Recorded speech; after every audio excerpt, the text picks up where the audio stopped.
Greetings, combatants.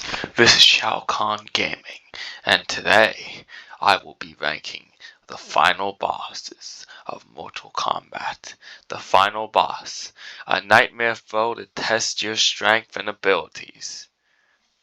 Mortal Kombat are no different from many others, though some of them, in particular, it is like fighting the game itself. Without further ado, let's get into it. Shang Tsung. Shang Tsung is a very interesting boss in terms of his quality as a boss character. He is the second main boss villain character who has the second most prominence throughout the series. Shang Tsung has been in many playable games.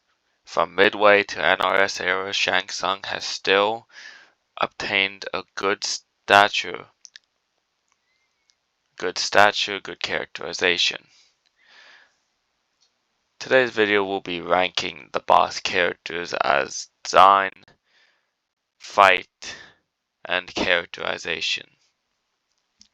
Shang Tsung's design really peaked in Deadly Alliance and hasn't really peaked ever since then, but he's fine. I mean, he's an old wizard, and he floats in the original game, so that's pretty cool. He was the first boss. Much like Vader, he was the first boss we got to see. He came before his master. Shang Tsung, well, a little bit of his history. He's a 1,000-year-old wizard who was recruited by Shao Kahn with the enticing soul manipulation ability. He was also cursed either by Shao Kahn or the Elder Worms to constantly need to consume the souls of others. Though I highly doubt that the Elder Worms would do something that incompetent, because then he's just going to turn more into a soul magic. He is certainly an interesting boss. He has 3 fights against Liu Kang, and he gets defeated all 3 times. He kills Liu Kang in the original timeline. There's really not much to say about Shang Tsung that hasn't been stated already. He is definitely a good boss character. He's definitely high tier. He's definitely interesting. His fight in the first game, he's not as tough as Goro, but I think that's just stateable. Goro was able to defeat the Great Kung Lao, while he was not, so it makes sense that he's not as tough, but he still has a significance throughout the story, and especially in the Midway timeline with the Deadly Alliance and past those events, Shang Tsung actually is very good and well developed as a boss character. It's just a shame that in MK12, Titan Shang Tsung was reduced to a 3-chapter threat and completely decimated. Now, I think when we had to compare this to the consistency of Shang Tsung, he should be a villain that very few characters are able to defeat. The more you give to defeat him, the less in significance he comes. Like, for instance, if you have someone like Katana or Sonya or something like that. Now, I don't mind Katana defeating him because it's fine. She's her father's favorite assassin, so it makes sense, but what's really important to do is to keep the villains and make sure they only have very few individuals who can actually take them on in combat. So that does it for Shang Tsung. Overall, he is superb as a boss character. He is definitely worthy of respect and definitely should be given respect. It is unfortunate that Storm Collectibles would never got a figure of him out, because I would definitely have bought that and definitely have had Liu Kang do the flying kick against him to defeat him. That would have been very interesting, but alas, it never happened. Without further ado, let's move on to the big man himself, Shao Kahn. Shao Kahn is the boss of Mortal Kombat. No matter what anyone else would tell you, he is the boss. He is the main villain, the big cheese, the one that makes you rage at your screens while fighting him. Shao Kahn, first appearance MK2. He was significantly more threatening and significantly more powerful than Shang Tsung. He is Shang Tsung's master. He taught him all he knew, and he became a threat unlike no other. Shao Kahn was truly iconic. His villain status was peaked in Midway. He was so cunning, tactical, he came the closest to conquering Earthrealm. His abilities and his battle tactics and the way he fights you were extremely iconic. Like, this is the most significant boss fight I ever had. He's the most struggle I've ever taken. If you watch my channel, you see I have fought the trilogy version of him, and let's say, dear God, he is incredibly annoying to fight. The guy will not stop. Shao Kahn will not stop trying to eviscerate you. He fires his projectiles so much. He uses everything in his power to absolutely decimate you. And this is what makes Shao Kahn a good villain. Shao Kahn was not a joke in the Midway era, not like MK11. He was the boss, the threat, the one you don't want to fight. And his consistency as a character has always kept going. He came up with the MK3 plot. He accepted Shang Tsung's MK2 plot. He survived 3 attempts on his life throughout the original time. Actually, 4. He survived 4 things that should have actually killed him in the original timeline. He survived exploding twice. He survived the Deadly Alliance due to a clone. He survived Onaga. Shao Kahn does not die in the original timeline.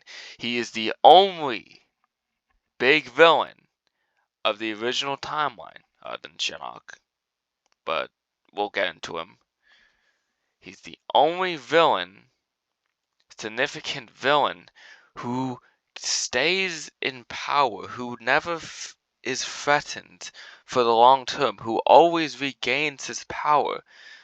Armageddon, he's back in his seat of power after losing it in Deadly Alliance and going into hiding and deception and recruiting more allies. Like, Shao Kahn was truly the villain of the Midway era, and I am going to do writing on all these characters to harbor in their biggest strengths. And Shao Kahn is really easy to write for. He is not a hard character to write for. You just had to know how to utilize him correctly. You had to make him significantly threatening.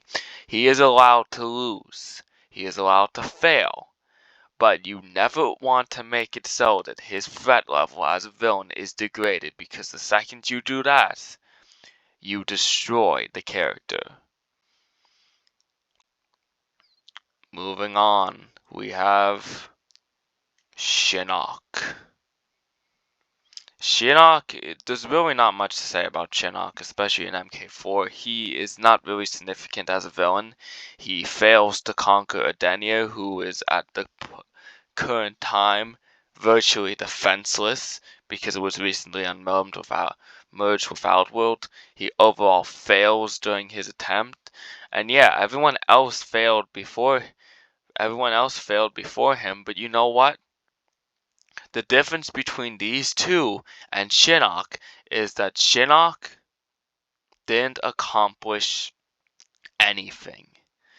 His only accomplishment is taking the Veteran throne from Lucifer. That is it. Until Deception and Armageddon, Shinnok was one note and boring. They didn't know how to continue the villain story after Shao Kahn, because Shao Kahn was the most significant threat then. And they tried to up the ante with a guy who dresses like a cardinal with a multicolored color scheme. Yeah, his design is not really doing it for anyone. Before I forget, Shao Kahn's design peaked at Mortal Kombat 2, Deadly Alliance, and Deception / Armageddon. Those were my favorite costumes of his. Those were his best costumes. I mean, you can say what you will about the other costumes, but in the various opinion, these costumes were when he looked the most intimidating, when he looked like an actual humongous threat. I like the MK9 design and all, but I can't say it's better and more intimidating than the MK2 design or the other two designs, because the reason those designs stand out, they're iconic and they're bold, and he always felt like that. And now his design just feels like, oh, okay, that's your villain. But in the original games, in the original Midway timeline, it felt, this is Shao Kahn, biggest threat to the realms. That's what that felt. Okay, Shinnok, he kind of sucks. Hold on. Be back in a minute.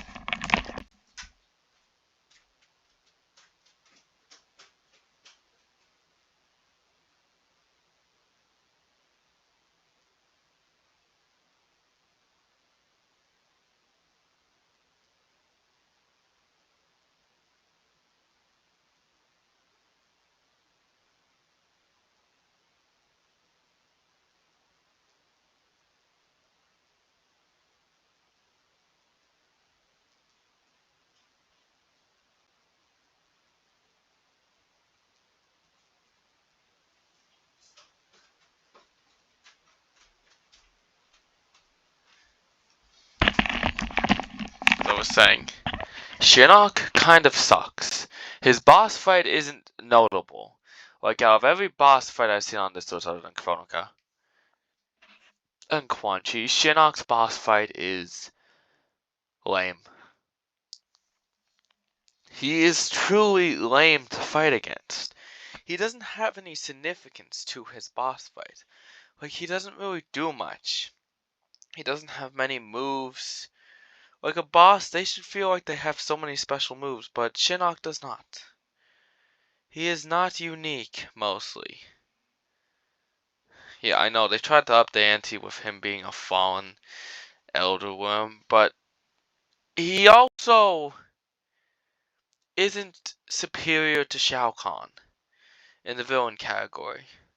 And that's fine.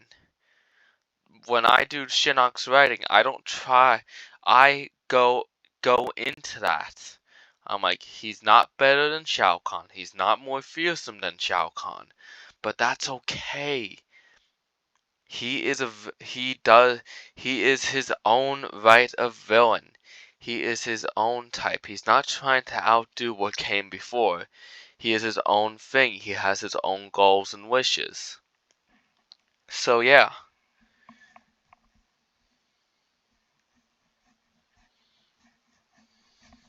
That's the important factor. Shinnok, he's not very interesting. He doesn't announce like Shao Kahn did or Shang Tsung, which makes them more iconic because they were the announcers of the game. Especially Shao Kahn, because I'll never unhear I win. In MK3 he said I win after he wins fights, which is like, yeah, that makes sense. He's the announcer. It was iconic then, it's still iconic now, and I wish they brought that back. But besides the point, Shinnok, he doesn't really have a character. Like, his goal is really unstated.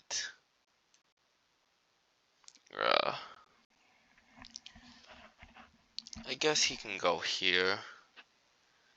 Though I'm pondering putting him in Don't Make Me Laugh, but I'm considering the character overall in the Midway timeline, and because his characterization was developed much better in Deception and Armageddon, I'm thinking, yeah, you can't move him down any further.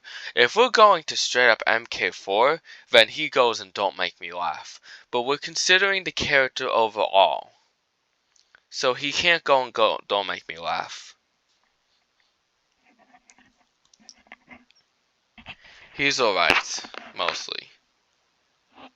He's not really much.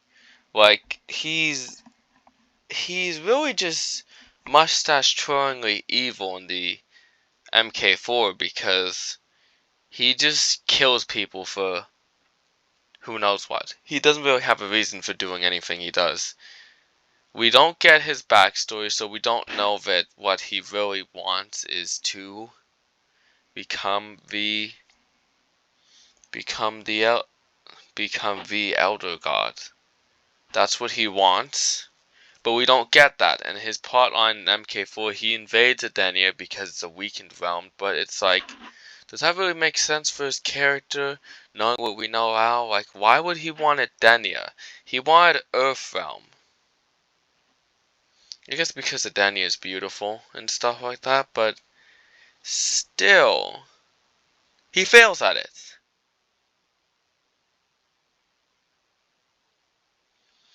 So yeah, overall, Shinnok isn't really much to talk about. Moving on. Quan Chi. Quan Chi is the second half of the Deadly Alliance. Well, he's not significantly powerful, or he's lower than Shang Tsung on the tier when it comes to sorcery, but you know what? He's also much more interesting than Shinnok. He's also much funnier, thanks to mythologies. Quan Chi,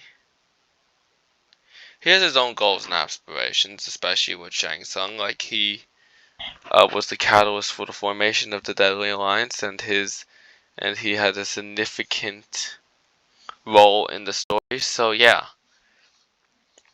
his boss fight isn't really much to say. He's just a normal character enhanced into a boss character.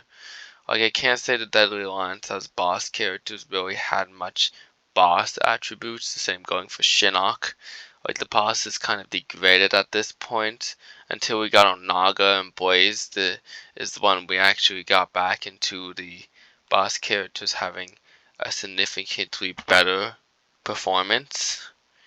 But he still does his job well, and he's still a fairly good villain in terms.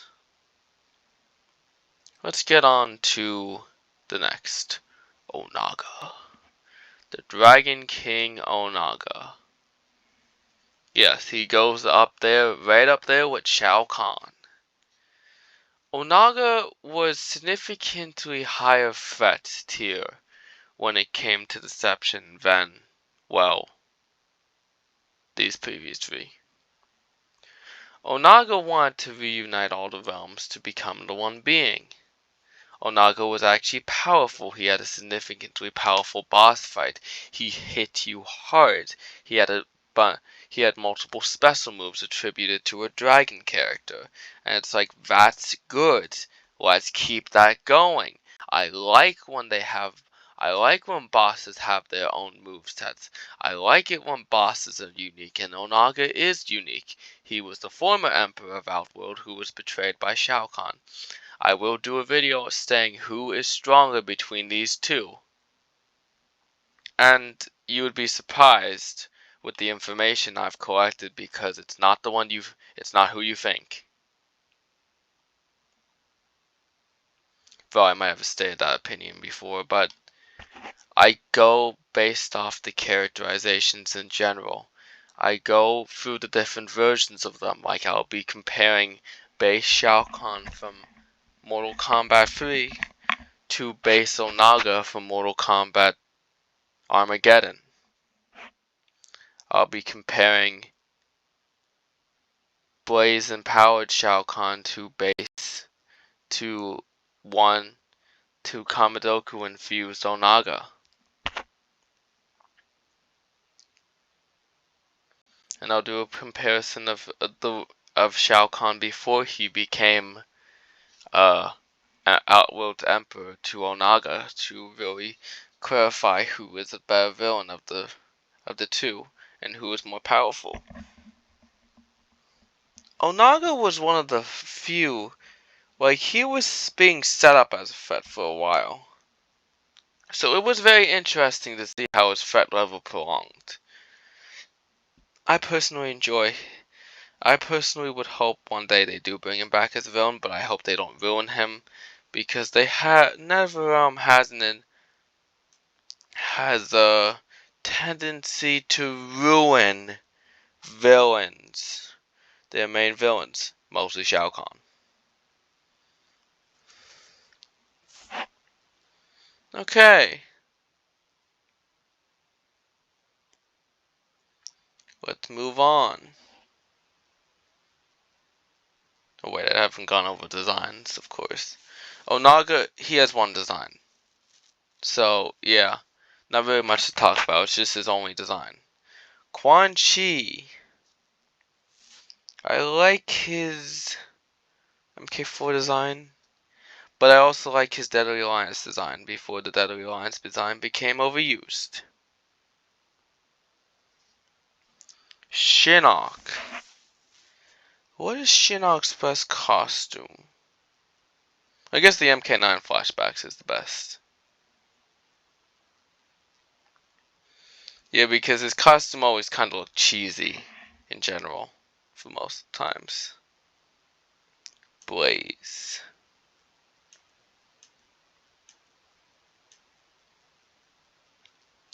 Blaze has been a playable character for a while.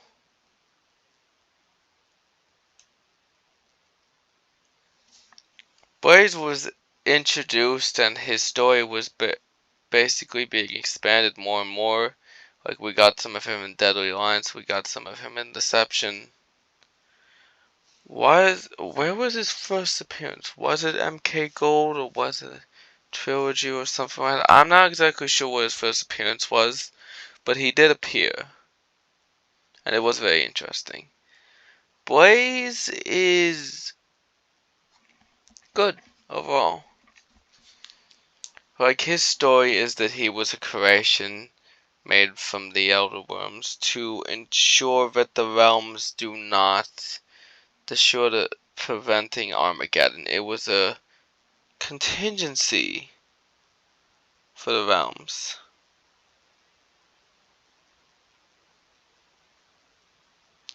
And I personally think it's a good contingency. You need something like this just in case.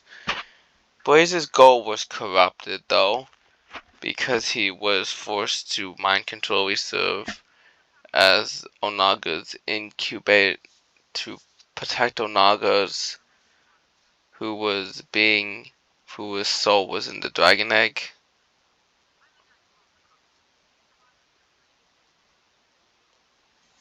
So yeah, that was a significantly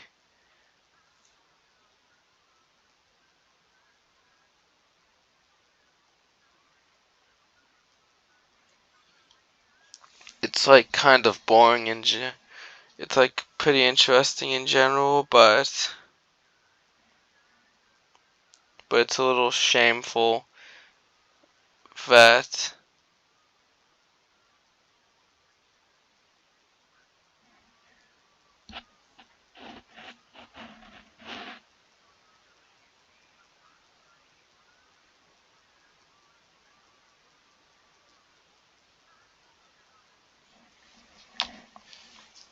like he's still significantly important during the story and his goal is still significantly important, but I just feel like it's a shame that they don't utilize him more, and this is like the only game where he's actually the final boss. Like, he's the final boss of the Midway era. He was so powerful that he can unite the realms and he can destroy all the realms. It's like he's significantly crucial and important, and his design is fairly fine. It's just a shame that he doesn't get much after this. Now, if you want to see me rank the NRS villains, then I will be doing so, because there are NRS villains to rank.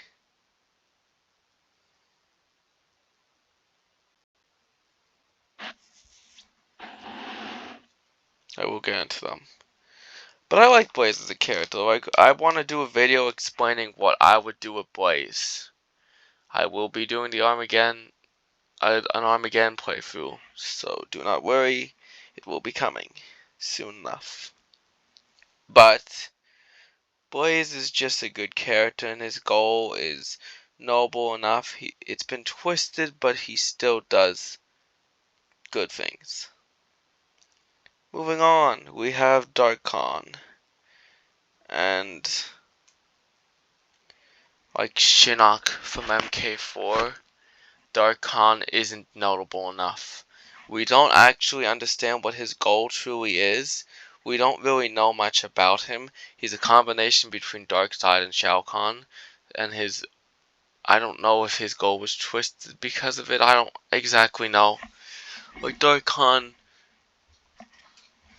is not really much to talk about. Like, he's only appeared in one game. He's a one-off villain. Like, he's never been mentioned or shown again. Not like Blaze, Onaga. Like, he really has the weakness of villains. What the hell is the Cinnamon Toast Crunch video in the background? Get this out of here. I don't. They really decided to take the word serial killer to the maximum and actually create a cereal to kill cereal. Yeah, I'm not getting into it. Like, that's not a part of the video, so screw it. It's stupid anyways. Dark Khan is kind of lame. His boss fight is pretty decent. Like Blaze and Onaga before him, their boss fights are pretty good. I forgot to mention, Blaze actually it has unique boss fight aesthetics. He has unique moves for being a fire elemental. Like, he doesn't use the kind of fire elemental moves you would expect a fire elemental to use, like the fact that he does this roll attack and does other things too. It's like actually very interesting when you come down to it that Blaze actually has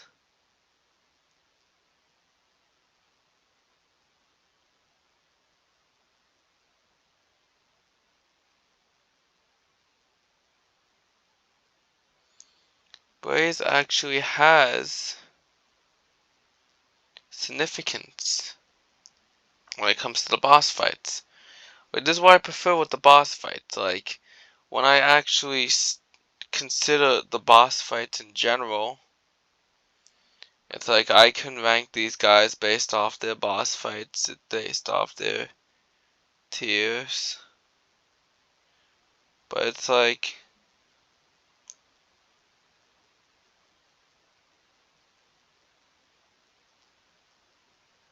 Blaze is good. Blaze's boss fight is good overall. So Dark Khan's boss fight is fairly interesting too, but he's not exactly an interesting villain.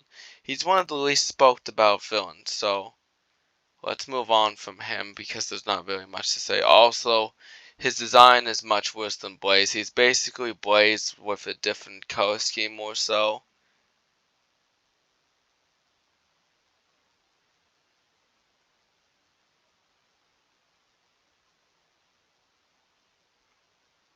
And that's shameful.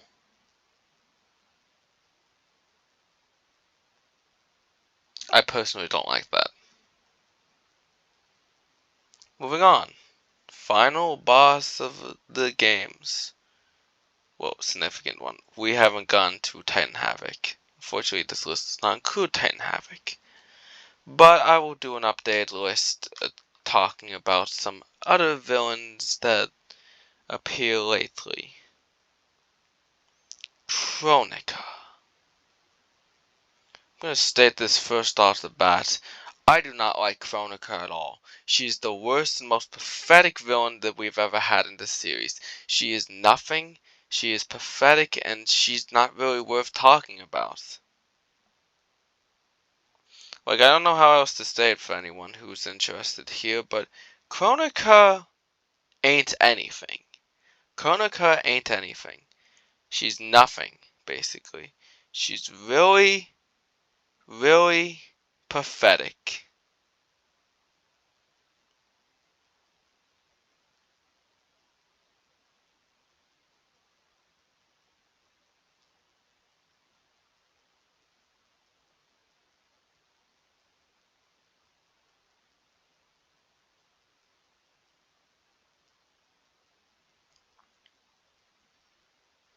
And that's not just me understanding here. Kronika isn't...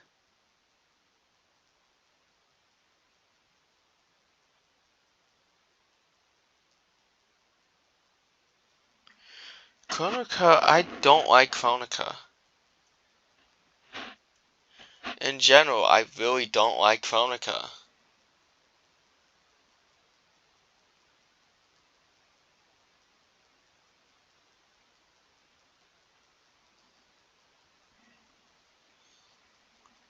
Like, I don't really have anything to say about her. Not even her design is cool. She looks like a PS5.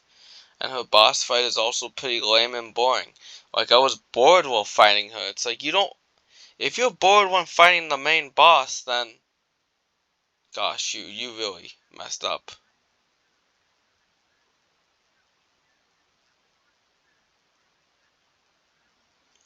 Yeah, I don't really care about Kronika, and I don't care to talk about her. She is nothing.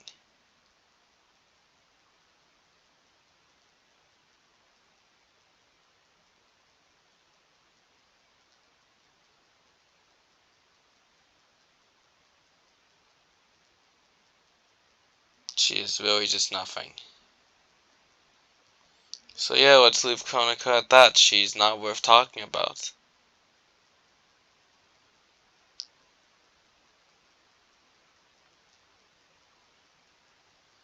So without further ado, I want to thank you all for watching. I very much like making this tier list, and this is generally one of the better ones I like to do. Final bosses are always incredibly important to me as characters, so yeah. Course,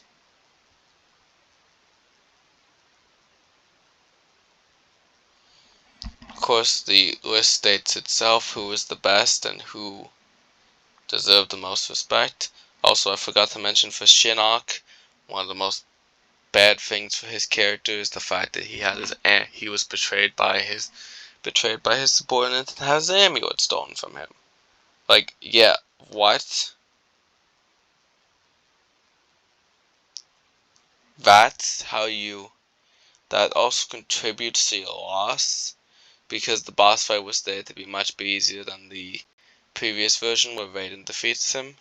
And if Raiden can defeat him, and since Raiden can't defeat Shao Kahn, so yeah, that's a pretty low tier.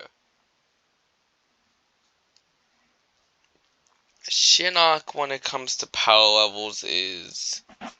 Where exactly is he on the tier list? That's a good question. I'll get into that eventually. Without further ado, thank you all for watching, and stay tuned for the next video. As in the next video, I'll be talking about sub-bosses.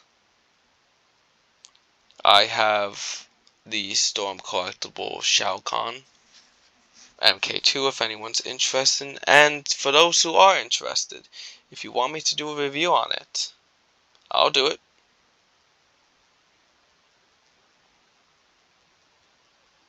Thank you all for watching.